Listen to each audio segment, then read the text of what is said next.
places with any other people or any other generation.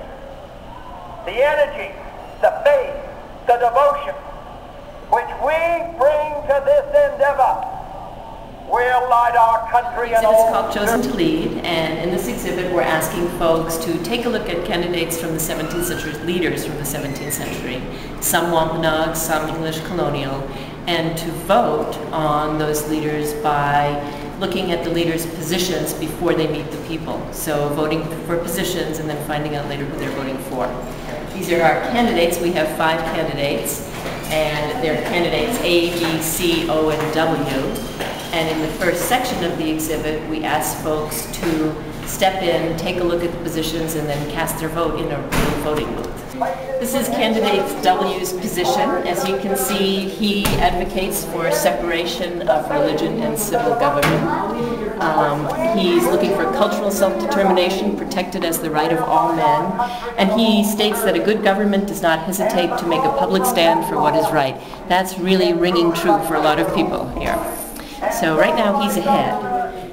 This is Usamiquin, more commonly known as Massasoit. Massasoit was his title, and he was the sachem of the Pokanoket Wampanoag. And he was the man that people think of as making political agreement with Carver when the English first came. So someone that people are very familiar with. The gentleman here is William Bradford. People are very familiar with Bradford as one of the leaders of Plymouth Colony for many, many years, certainly the governor in 1627. Oddly enough, based on his positions, he's not doing as well. He's fairly low in the vote count so far.